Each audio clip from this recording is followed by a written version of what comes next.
ஆரோனுடைய கோல் துளிர்க்க ஆரம்பிக்கிறது. ஒரு அல்லேலூயா சொல்லுங்க.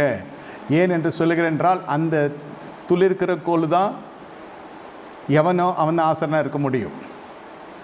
ஆரோனும் அவனுடைய குமாரர்களும் அது பின்தொடர்ந்து வருகிற சந்ததியாய் வருகிறது. அப்படி தேவனோட உடன்படிக்கை அப்படி இருக்கிறது. இன்று கூட நீங்கள் பார்க்கலாம், போதகருக்கு அடுத்தது போதகனுடைய பிள்ளை வரும், இல்லை போதகனுடைய மருமகம் வருவான். இது பாரம்பரியமாய் போய் கொண்டிருக்கிறதை போல பரம்பரையாக அவர்களாம் ஆண்ட பரம்பரை போல காணப்படும் திருச்சபைகளில். அதை அப்படி எடுத்துக்கொள்வதை விட உடன்படிக்கை தொடர்கிறது என்று எடுத்துக்கொள்ள வேண்டும். உன் வாயில் வைத்து என்னுடைய வார்த்தையை உன் சந்ததியின் நாவை விட்டு நான் எடுப்பதில்லை, உன் மீது ஊற்றப்பட்ட நாவி உன் சந்தானத்துக்கு நான் ஊற்றுகிறேன் என்று கர்த்தர் சொல்லுகிறார். அந்த அபிஷேகம் அப்படியே தொடர்கிறது என்று எடுத்துக்கொள்ளலாம். இல்லாவிட்டால் அது பலிபீடத்தில் நிற்க முடியாது. ஆனால் இந்த ஜனங்க எதுவுமே யோசிக்காமல் கேட்டு விட்டார்கள். பரவாயில்லை, தப்பு இல்லை, கேட்டாங்க, அந்த சந்தேகம் தீர்க்கப்பட்டது. அதிலிருந்து ஆரோனுடைய கோலுக்கு ஒரு முக்கியத்துவம் வருகிறது. சர்வசாதாரணமான கோல்